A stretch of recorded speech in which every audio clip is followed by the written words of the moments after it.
بہت عظیم کام کے مرتکب ہو چکے ہو، بہت برا کام تم نے انجام دیا ہے، یعنی گانا وغیرہ سن کر بہت برا کام کیا۔ ما کان اسوء حالک لو مت علی ذلک، اگر اسی حال پہ تم مر جاتا تم سے بدتر کسی کا حال نہ ہوتا ہے، بلکہ آنکھ، کان، زبان، دل سب کے بارے میں جو ہے خداوند متعال کہ سب مسئول ہے، سب کی ذمہ داریاں ہوتی ہے۔ ولا تقف ما لیس لک به علم، خداوند متعال نے فرمایا جس چیز کے بارے میں تمہیں علم نہ ہو اس کی پیروی مت کرو۔ لا تقف ما لیس لک به علم، پیروی مت کرو اس چیز کی جس کے بارے میں تمہیں علم نہ ہو کہ وہ حق ہے یا باطل ہے، سچ ہے یا جھوٹ ہے، پیروی مت کرو اس کی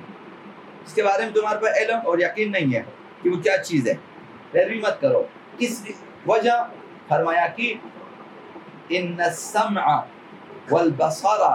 والفؤاد، کان اور آنکھ اور دل،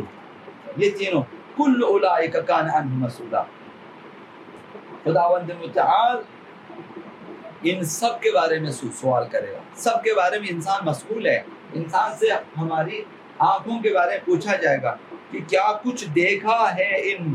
آنکھوں سے، کیا کچھ سنا ہے ان کانوں سے، کیا کچھ سوچا ہے ان دلوں سے۔ مسئول ہے انسان، آنکھ، کان اور دل کے بارے میں مسئول ہے۔ ایک حدیث میں آیا ہے کہ ان رجلا جاء الیہ فقال له ان لی جیرانا، ایک شخص آتا ہے آقا امام صادق علیہ السلام کی خدمت میں اور آ کر عرض کرتا ہے کہ میرے ہمسائے میں، میرا کوئی ہمسایہ ہے، وَلَهُمْ جَوَارٍ يَتَغَنَّنَا، کچھ کنیزیں ہیں وہ گاتی ہیں ہمسائے میں، مثلا ناچتی گاتی ہیں، وَيَضْرِبْنَ بِالْعُودِ، اور جو ہے عود بجاتے ہیں، بانسری وغیرہ۔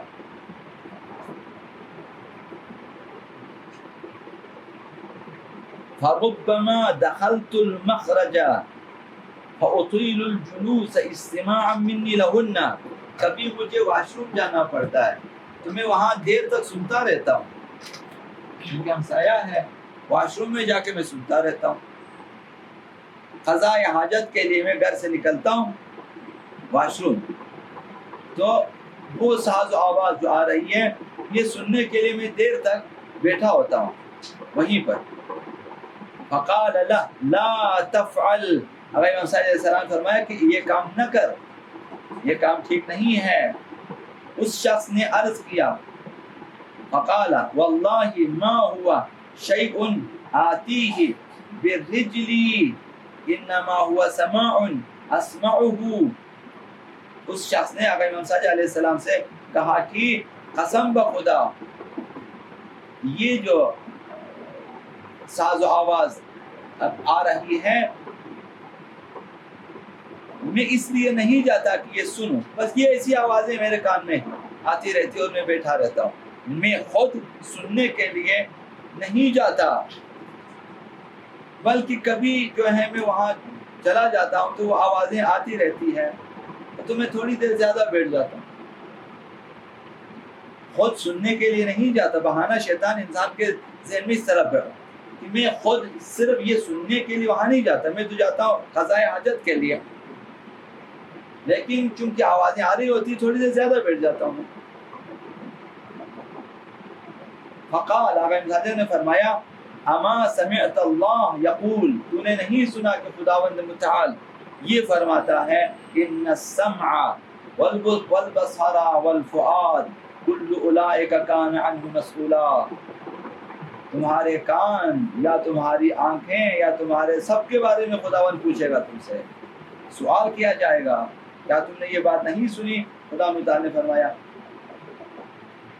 فقال الرجل، اس شخص نے کہا، عرض کیا، بھلا واللہ فکأنی، ہاں قسم بخدا، فکأنی لم اسمع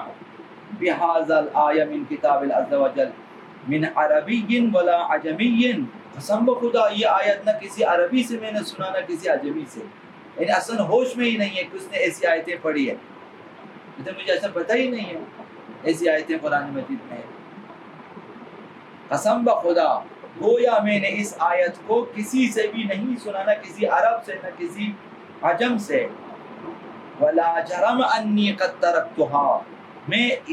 فی الفور اس عمل کو ترک کر دیتا ہوں، آئندہ میں نہیں سنوں گا۔ وانی استغفر اللہ، میں اللہ سے طلب مغفرت کرتا ہوں۔ فقال له الصادق علیہ السلام، امام صادق نے فرمایا قم فاغتسل، جاؤ غسل کر لو، وصلی ما بدا لک، اور جتنا ہو سکے نماز پڑھو، غسل کرو، یعنی غسل توبہ کرو، اور جہاں تک جتنا ممکن ہو نماز پڑھو۔ اب نماز توبہ ہے، نماز قضائی ہے وغیرہ، نماز حاجت ہے، نماز مغفرت ہے مثلا وغیرہ وغیرہ، پڑھو جہاں تک ممکن ہو نماز پڑھو۔ فَلَقَدْ كُنْتَ مُقِيمًا عَلَىٰ أَمْرٍ عَظِيمٍ، تو بہت عظیم کام کے مرتکب ہو چکے ہو، بہت برا کام تم نے انجام دیا ہے، یعنی گانا وغیرہ سن کر بہت برا کام کیا۔ ما کان اسوء حالک لو مت علی ذلک، اگر اسی حال پہ تم مر جاتا تم سے بدتر کسی کا حال نہ ہوتا، تمہاری حالت سب سے بدتر ہو جاتی۔ استغفر اللہ، خدا سے طلب مغفرت کرو، واسألہ التوبہ، خدا سے توبہ طلب کرو کہ خدا تمہاری توبہ قبول کرے، من کل ما یکرہ، جن چیزوں کو خداوند پسند نہیں کرتا، تاکہ خداوند متعال ان سب کے بارے میں استغفار کرو، توبہ کر لو۔ جتنے کام ناپسندیدہ تم نے انجام دیا ان سب کے بارے میں خدا متعال سے طلب مغفرت کرو۔ یعنی یہ سننے کے حد تک کان کی مسئولیت اس قدر ہے کہ ہمسائے میں گانا چل رہا ہے اور انسان اپنے واش روم میں بیٹھ کے سن رہا ہے، حالانکہ یہ سننے کے لیے نہیں گیا، آواز آ رہی تھی تھوڑی دیر زیادہ بیٹھا ریلیکس ہو کے، اس پر بھی آگے اس قدر اس کی سرزنش کی۔ شاعر کہتا ہے وَسَمْعُكَ سُنْ عَنْ سِمَاعِ الْقَبِيحِ كَصُونِ اللِّسَانِ عَنِ النُّطْقِ بِهِ، اپنے کانوں کو بری باتیں سننے سے حفاظت کر لو جس طرح تم بری باتوں کی نسبت اپنی زبان کو محفوظ رکھتے ہو۔ اس لیے کہ انسان کے اوپر کانوں کے کچھ حقوق ہوتے ہیں۔ اگر امام صادق علیہ السلام نے امام سجاد علیہ السلام نے فرمایا وَأَمَا حَقُّ السَّمْعِ، تمہارے کان کا حق تمہارے اوپر یہ ہے فَتَنْزِيهُهُ عَنْ أَنْ تَجْعَلَهُ طَرِيقًا إِلَىٰ قَلْبِكَ، تمہارے کان کا حق یہ ہے کہ اسے اپنے دل کے لیے راستہ قرار نہ دو کہ باہر سے جو بھی اس یہاں آ جائے تمہارے دل میں اتر جائے، ہر وہ چیز جو باہر سے آ جائے، خارجی چیز، نامناسب چیز، إِلَّا لِفَوْحَةٍ كَرِيمَةٍ، مگر یہ کہ کریمانہ اور حکیمانہ باتیں ہوں، اسے اپنے دل میں اتارو، باقی ہر بات کو اپنے دل میں مت اتارو ان راستوں کے ذریعے۔ إِلَّا لِفَوْحَةٍ كَرِيمَةٍ تُحْدِثُ فِي قَلْبِكَ خَيْرًا أَوْ تَكْسِبُ خُلْقًا كَرِيمًا، ایسی حکیمانہ باتیں تمہارے دل میں آ جائے کہ جہاں سے تمہارے اندر اچھائیاں پیدا ہو جائے اور تمہارا اخلاق اچھا ہو جائے، صرف ایسی باتیں سنو اور اندر دل میں ان کے ذریعے داخل ہونے دو۔ فَإِنَّهُ بَابُ الْكَلَامِ إِلَى الْقَلْبِ، یہ کان دل کے لیے دروازہ ہے، دروازہ کھول دیا، جو کچھ آپ سنیں گے انسان کے دل میں داخل ہو جاتا ہے۔ فَإِنَّهُ بَابُ الْكَلَامِ إِلَى الْقَلْبِ يُؤَدِّي إِلَيْهِ ضروب المعانی، دل دروازہ ہے، کان دروازہ ہے تمہارے دل کی طرف، انواع و اقسام کی باتیں اور مفاہیم، معانی، اچھا یا برا تمہارے دل میں اتر جاتا ہے۔ من خیر او شر لا قوت الا باللہ، مگر یہ کہ خداوند متعال کی قوت و طاقت سے تم انہیں روک لو، ورنہ ہر بات جو کان میں پڑے گی دل میں داخل ہو جائے۔ تو دل کی بیماری کا ایک سبب یہی کان ہے، تو کانوں کو جہاں دوسرے تیسرے گناہوں سے روکنا واجب ہے، استماع غیبت سے بھی بچانا واجب ہے۔